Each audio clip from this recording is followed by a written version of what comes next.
बिस्मिल्लाहिर्रहमानिर्रहीम। अस्सलाम वालेकुम नाज़रीन, उम्मीद है आप खैरियत से होंगे। और इस वक्त हम बाकू एयरपोर्ट पर मौजूद हैं, वापसी के लिए तैयार हैं। और हम इस मौके का फ़ायदा उठाते हुए हमारे साथ जो ग्रेट पर्सनैलिटी हैं, किसी तारीफ का मोहताज नहीं है, प्रोफेसर डॉक्टर जावेद इकबाल साहब वो मौजूद हैं। और हमने इनसे बहुत कुछ सीखा और हम चाह रहे हैं कि जो कुछ हमने सीखा इनसे डायरेक्टली सीखा या इस माहौल से सीखा, और बहुत सारी नई चीज़ें डॉक्टर साहब ने भी यहाँ से डेफिनेटली ली होंगी, तो वो चीज़ें आप तक पहुँचाई जाएँ और वो तासरात भी उनके, और वो चीज़ें कि आपकी ज़िंदगी में वो चीज़ें कैसे चेंज ला सकती हैं। किसी भी जब हम माशरे में जाते हैं, नए कल्चर में जाते हैं, तो उनके पास बहुत सारी अच्छी चीज़ें भी होती हैं, नेगेटिव भी होती हैं, लेकिन जो वहाँ से लेना चाहता है तो डॉक्टर साहब जैसे पॉजिटिव लोग डेफिनेटली वहाँ से पॉजिटिव चीज़ें ही लेते हैं।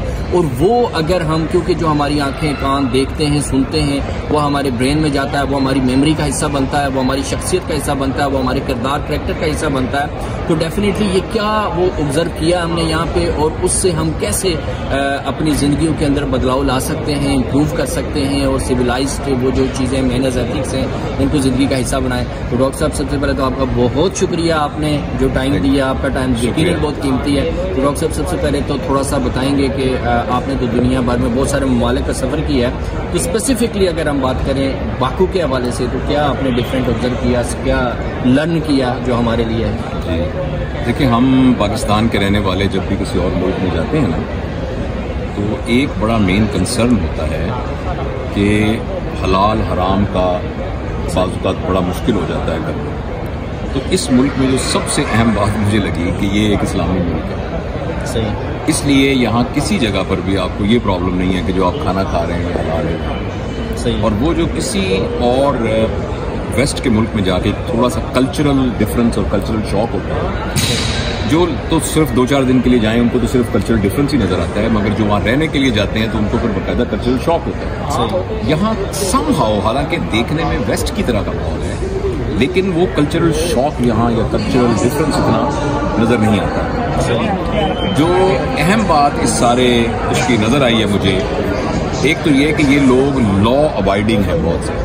आपने देखा होगा तंग सी गली के अंदर टैक्सी से आप उतरे, पीछे पूरी लाइन लग जाती है, कोई हॉर्न नहीं बजाता। बिल्कुल ऐसे। मैंने तो एक दफा सिर्फ हॉर्न सुना है, ऐसा ही हॉर्न बिल्कुल नहीं सुना। दूसरी वह है कि लोग जल्दी में नहीं है, सब लोग रिलैक्स।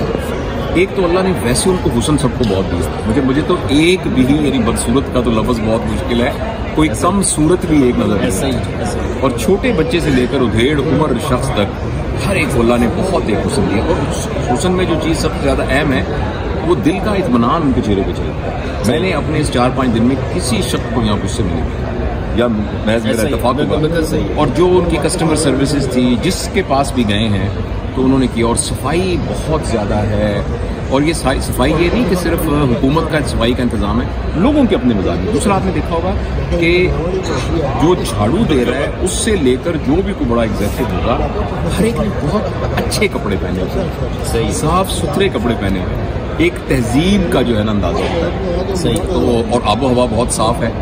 आप देखिए इसका जो पोल्यूशन का इंडेक्स है वो बहुत लो है। आप हवा में सांस लेते हैं तो आपको पता लगता है कि बाकी आपके फेफड़ों ने ना ऑक्सीजन को फील किया है। तो बड़ा ज़बरदस्त है जी, मैं तो बड़ा खुश हुआ हूँ यहाँ आके। सही। अच्छा डॉक्टर साहब, ये सारी चीज़ें जो हमने यहाँ ऑब्जर्व की हैं, इसको हम चाहते हैं कि हमारे भी कल्चर का, हमारी भी सोसाइटी का हिस्सा बने। तो हम एक इंडिविजुअल लेवल पे हम बात करते हैं, जैसे माशाल्लाह आपने इमरान खान साहब से कुछ चीज़ें शेयर की थी, वो बहुत प्रैक्टिकल थी। और आपने जैसे बताया था कि उसके अंदर कोई किसी किस्म की इन्वेस्टमेंट की ज़रूरत नहीं है, कोई एक्स्ट्रा कोई डिपार्टमेंट तैयार करने की ज़रूरत नहीं है, एग्जिस्टिंग इन्वायरमेंट से हम कैसे ये चीज़ें कर सकते हैं। तो मैं चाहूँगा अगर ब्रीफली थोड़ा सा उनको आप दोहरा दें हमारे नाजरीन के लिए जिनको नहीं पता। और उसके बाद ये जो बातें हम कर रहे हैं कि इंडिविजुअली पेरेंट्स के लिए हम मैसेज दे सकते हैं कि हम खुद कैसे, और बहुत ज़रूरी चीज़ें जो है वो बच्चों के अंदर कैसे प्रोड्यूस कर सकते हैं, अपने घरों का इन्वायरमेंट कैसे ऐसे बना सकते हैं। जो मेरा उसको ख्याल था ना जी, उस ख्याल के अंदर थोड़ी सी तब्दीली आई है। और वो तब्दीली ये है कि एक अप्रोच है टॉप टू बॉटम अप्रोच, सही, और एक है बॉटम टू टॉप अप्रोच। सही है।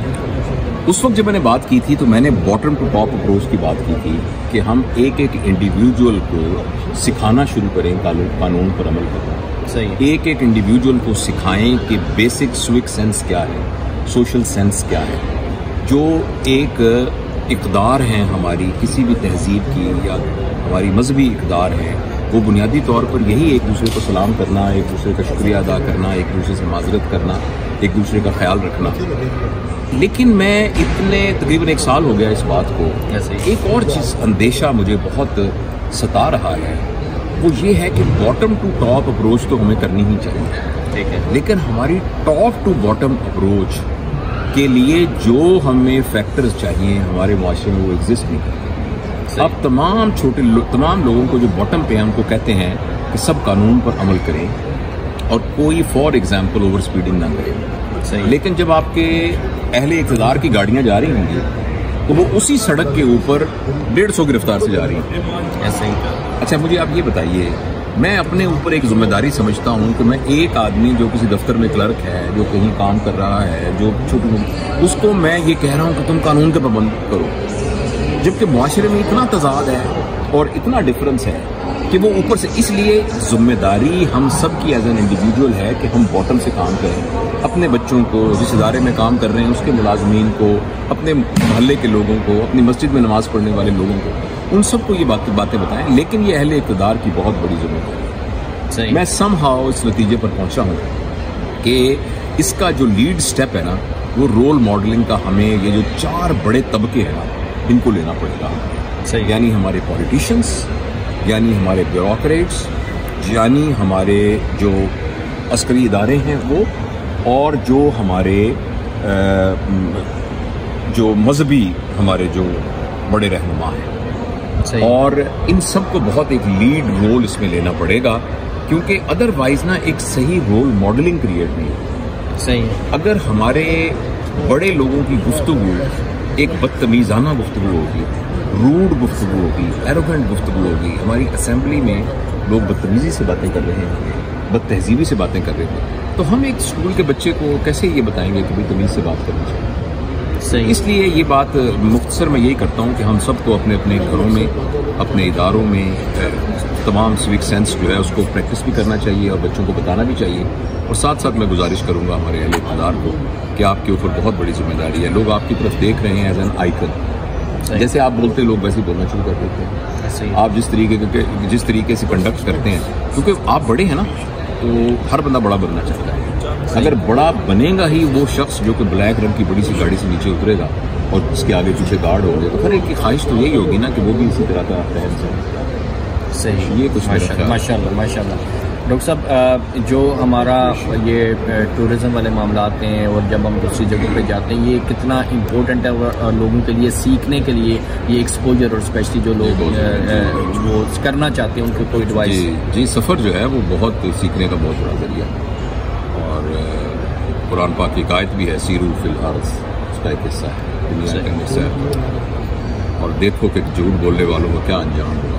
सही। और फिर आप ज़ाहिर एक नई तहजीब को खुद देखते हैं, आप किताब में पढ़ते हैं लेकिन खुद उसको महसूस करते हैं, खुद उसको देखते हैं, नए लोगों से मिलते हैं, उनके ख्यालात का आपको पता लगता है, एक वर्सिटैलिटी पैदा होती है, आपका होराइजन वसी होता है। सही। सफ़र तो बहुत ज़रूरी है। आप देखिए हमारे यहाँ ना इसका शुरू से ही ना मिजाज नहीं है। सही। हमारा मिजाज है प्रॉपर्टी बनाना, खाने बहुत खाना। हमारी सेलिब्रेशन इसी से होती है ना, तो तुम इम्तिहान में पास हुआ ना, मिठाई खिला। सही है ना, तेरा वो बेटा पैदा हुआ ना, खाना खिलाओ। यानी हमारी सेलिब्रेशन ही ना खाना खाने से शुरू होती है। तो यहाँ जो है आप देखें कि और बाकी तहजीबों में लोग जो है वो सियाहत करते हैं, सफ़र करते हैं, हॉलीडेज़ को ना होने को बड़े दुख से मनाते हैं और बड़े दुख से कहते हैं कि I can't even afford a decent holiday. मतलब ये कि उनके नज़दीक हॉलीडे एक एसेंशियल पार्ट है। तो और दूसरा ये कि जिस तरह हमें लगता है ना कि बाहर मुल्कों सफ़र बहुत महंगा होता है, इतना महंगा भी नहीं होता है। ऐसे ही आप उसको ना बड़े बड़े होटलों में ना ठहरें और एक आपको वैसे मिल जाते हैं कि आपके बजट के अंदर साल में एक दफ़ा आप चक्कर लगा सकते हैं। देखिए, हर सफ़र करने वाला, जैसे ये ट्रैवलिंग कर रहे हैं, जो एरोप्लेन है उसका क्रू है, ये सारे लोग सफ़र करते हैं, लेकिन वो चेंज इनके अंदर नहीं आ रहा होता। तो क्या वो हमारा माइंडसेट होना चाहिए, क्या पर्पस होना चाहिए, क्या सोच होनी चाहिए कि हम किस मकसद के लिए जा रहे हैं और हमने क्या करना है जिससे वाकई वो हमें पे बैक करे, हमारी ज़िंदगी के अंदर तब्दीली आए। हर ज़मीन के ऊपर आप बीज फेंकेंगे तो उसमें से फूलदार फलदार दरख्त नहीं निकलेंगे। सही। ज़मीन का ज़रखेज़ होना भी बहुत ज़रूरी है, ज़मीन का बनाना भी ज़रूरी है। सही। तो अगर ओरिजिनल मिजाज हमारा वैसा नहीं बना हुआ और वैसे हमारी प्लोइंग नहीं हुई ना, हल नहीं पहले चला हुआ, तो वो बीज ज़ाया हो जाता है। सही। तो इसलिए तो आप देखें ना, हम सबके घर के अंदर कुरान पाक की कई कॉपियाँ पड़ी हुई हैं, तो सारी तहजीब उसके अंदर लिखी हुई है, सारे मैनरिज्म उसके अंदर लिखे हुए हैं सारे। तो उसके बावजूद हम बेनिफिट क्यों नहीं कर रहे? इसलिए कि हमारे वो रिसेप्टर्स ही नहीं है। आवाज़ें आ रही हों लेकिन हमारे रिसेप्टर्स अगर उसको कैच नहीं कर सकते तो वो जो रिसेप्टर्स हैं वो बनने बहुत ज़रूरी हैं, और वो बनते हैं तरबियत के ज़रिए, घरों में पेरेंटिंग के ज़रिए, स्कूल के अंदर एक तहजीब की सिखाने के लिए। तो उसमें यह है कि अभी हमने ये काम शुरू ही नहीं किया। और मैं बहुत ही दुख से ये बात कहता हूँ, हम जब कहते हैं ना कि हम बहुत पीछे रह गए, मुझे कभी कभी लगता है कि पीछे नहीं रह गए, हम उस लाइन में नहीं स्टार्ट ही नहीं किया हमने, हम उस लाइन में, बल्कि हम अपोजिट। तो इसलिए हमें वो ये बातें बार बार दोहराने से और दुख होता है, लेकिन शुरू करना चाहिए। अब जो है ना, वो एक शेर है इकबाल का ना, उसका एक मिसरा ज़हन, समझोगे तो मिट जाओगे हिंदुस्तान का, वो उसको इकट्ठा था ना सारा। अब तुम्हारी दास्तां तक भी ना होगी दास्तां। अच्छा, हमारा ज़फ़र अली खान का शेर है। तो इसलिए ये जो है बड़ा ज़रूरी है कि अब हमें थोड़ा सा ना अपने आप को एक डिसिप्लिन करने की जरूरत। सही, माशाल्लाह। अच्छा, आखिर पे डॉक्टर साहब, हमने आपके साथ सफ़र किया, बहुत कुछ सीखा, और बहुत सारे लोग जिनको पता चला बाद में और अब पता चल रहा है और वो इसको मिस कर रहे हैं। तो फ्यूचर में अगर वो चाहता है कोई कि इस तरह से आपके साथ सफ़र करे, तो आपका कोई प्लान ऐसा? असल में मैं तो टूर वगैरह ऑर्गेनाइज नहीं करता, तो ये हमारे दोस्त हैं कासिम और अली अब्बास। तो I am also one of the participant of the group. तो मुझे उन्होंने बहुत, मैं सबसे बड़ा तालिब इल्म था। हाँ, डॉक्टर साहब बता चुके हैं कि डॉक्टर साहब मैं सबसे बड़ा तालिब इल्म था इसमें। और आपने इस सफर में नोट किया होगा कि आप सब में से सबसे ज्यादा ऑर्डिनरी आदमी मैं ही था। नहीं, जी, बिल्कुल, मैं दिल से ये बात कह रहा हूँ। डॉक्टर साहब, मैं बहुत मशहूर हूँ वंस अगेन आपका, और इंशाल्लाह आपके साथ फिर मौका मिला तो जरूर हम उसको सफर को करेंगे, आपसे मजीद सीखेंगे। Thank you very much. Thank you.